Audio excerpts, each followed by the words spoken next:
Assalamualaikum warahmatullahi wabarakatuh. Halo, perkenalkan kami dari kelompok 8 akan menyajikan materi tentang laporan keuangan proforma. Nah, untuk anggota dari kelompok 8 sendiri terdiri dari 4 anak.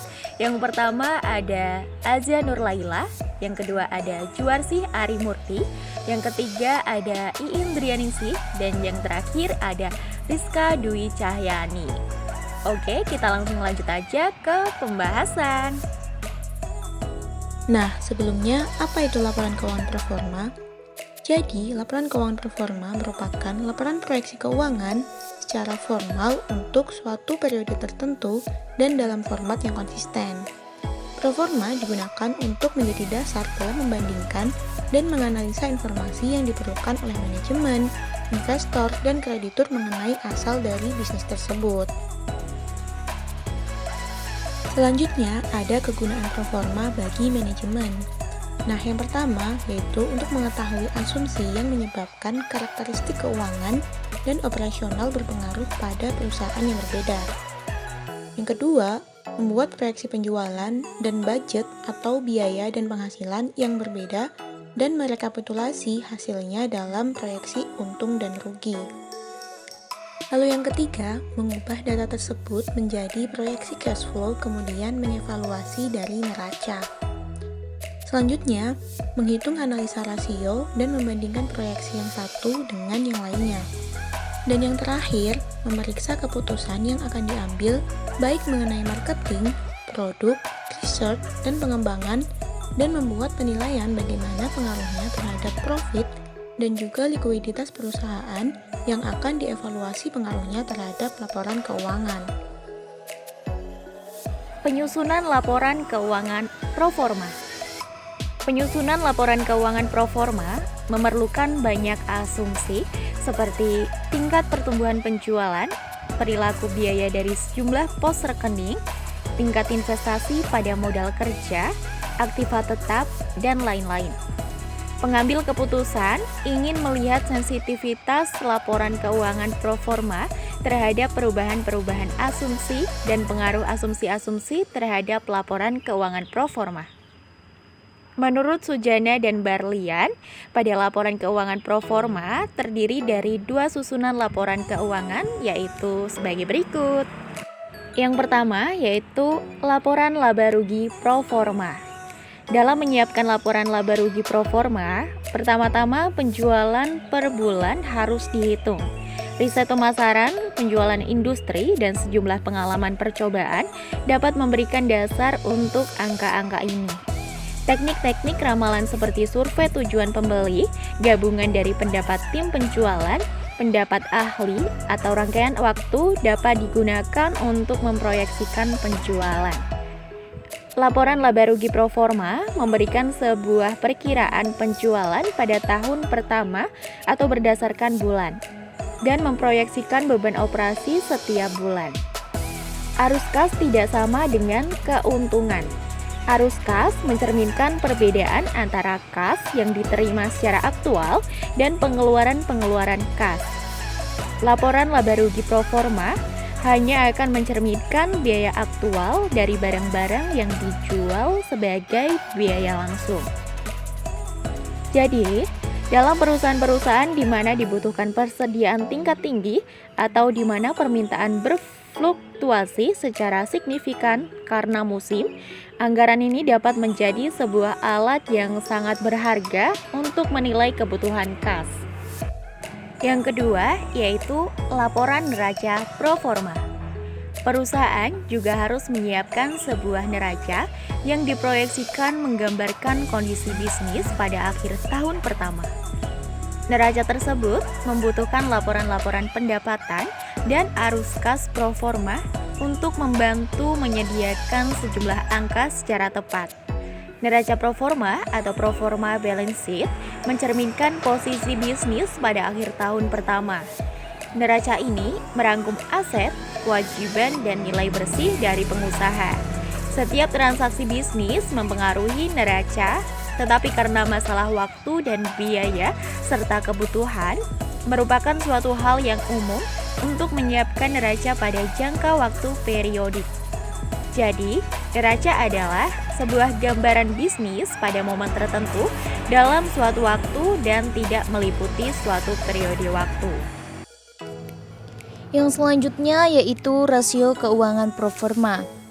Setelah laporan keuangan proforma selesai disusun, selanjutnya yaitu menyusun analisis rasio untuk laporan keuangan proforma dengan cara yang sama, yaitu ketika kita membuat analisis rasio untuk laporan keuangan seperti biasanya.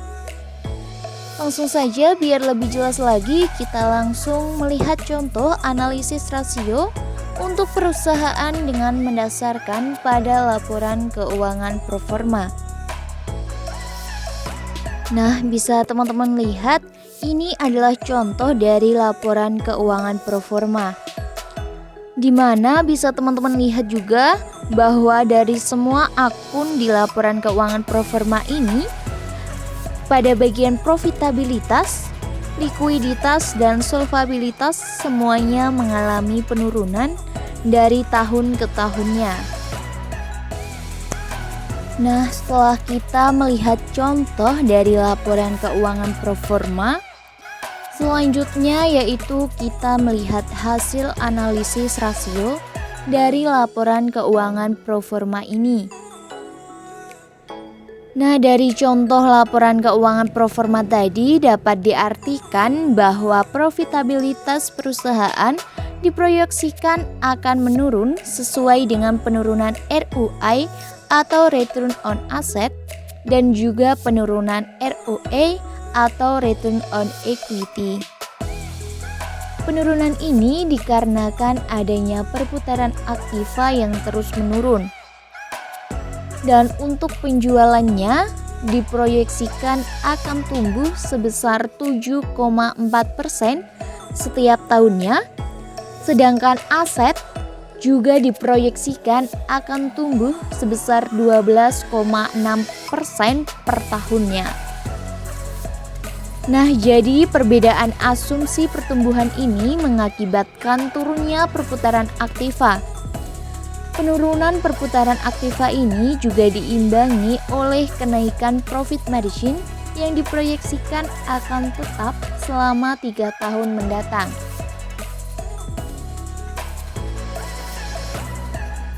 Jadi rasio-rasio untuk mengukur resiko perusahaan dapat dilihat dari perbandingan hutang dengan non-hutang. Di mana dalam contoh laporan keuangan proforma tadi, bagian hutang dan non-hutang tidak mengalami perubahan selama 3 tahun mendatang. Hal ini disebabkan karena common size dari neraca diproyeksikan tetap sama untuk tahun-tahun mendatang. Sedangkan rasio yang melibatkan laporan laba rugi atau laporan arus kas diproyeksikan akan menurun. Hal ini disebabkan karena aset diproyeksikan akan tumbuh lebih cepat dibandingkan penjualan.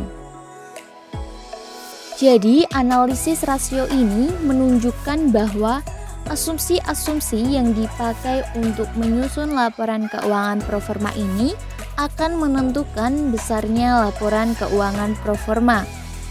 Nah, dari contoh laporan keuangan proforma tadi, asumsi pertumbuhan penjualan dan asumsi pertumbuhan aset yang berbeda akan menghasilkan angka-angka dan rasio-rasio yang berbeda pula. Contoh penggunaan rasio-rasio untuk penyusunan laporan keuangan proforma.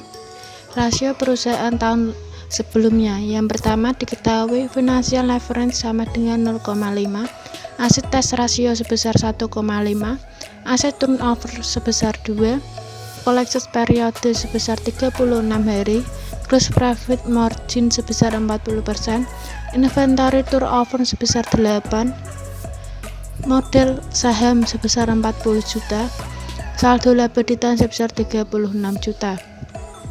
Dengan catatan, semua kewajiban adalah kewajiban lancar. Penjualan adalah penjualan gratis seluruhnya, diasumsikan 1 tahun sama dengan 360 hari. Berdasarkan data di atas, maka susunlah laporan keuangan proforma. perhitungan. Yang pertama, mencari besarnya kewajiban sama dengan financial leverage kali total ekuitas sama dengan 0,5 dikali dalam kurung 40 juta ditambah 36 juta sama dengan 38 juta rupiah. Yang kedua adalah mencari total aktiva dengan cara sama dengan kewajiban ditambah ekuitas sama dengan 38 juta ditambah 76 juta sama dengan 114 juta rupiah. Yang ketiga adalah kas dan piutang sama dengan asitas rasio kali kewajiban sama dengan 1,5 kali 38 juta sama dengan 57 juta. Penjualan aset turnover kali total aktiva sama dengan 2 kali 114 juta rupiah sama dengan 228 juta rupiah. Yang kelima adalah piutang sama dengan dalam kurung collected period kali penjualan dibagi 360 juta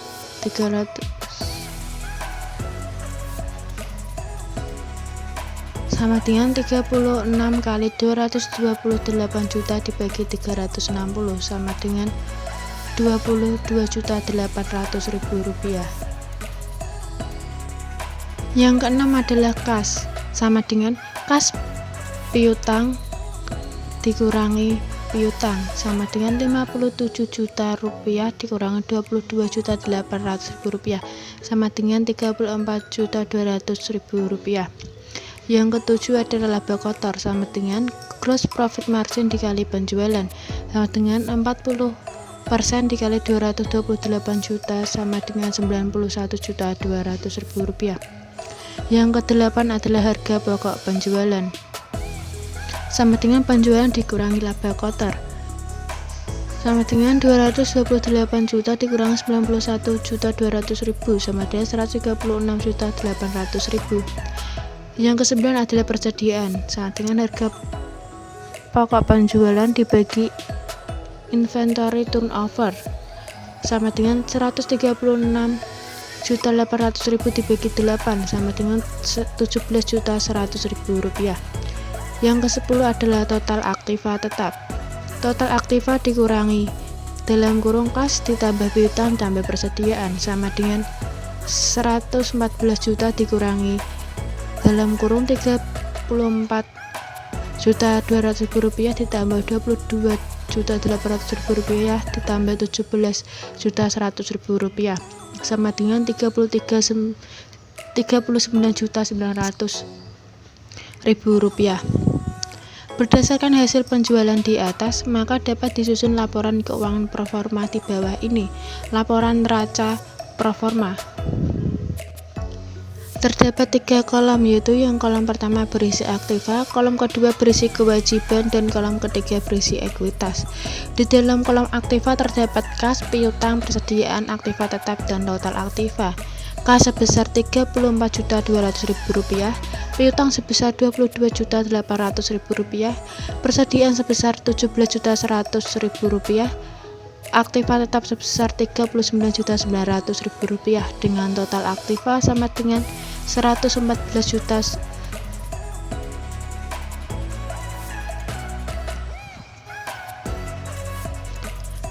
Di kolom kedua adalah kewajiban. Dalam kolom ini terdapat hutang dan total kewajiban. Hutang sebesar Rp38 juta dengan total kewajiban sama dengan Rp38 juta. Kolom ekuitas. Dalam kolom ekuitas terdapat modal saham, laba ditahan, dan total ekuitas. Modal saham sebesar Rp40 juta, laba ditahan sebesar Rp36 juta dengan total ekuitas Rp76 juta.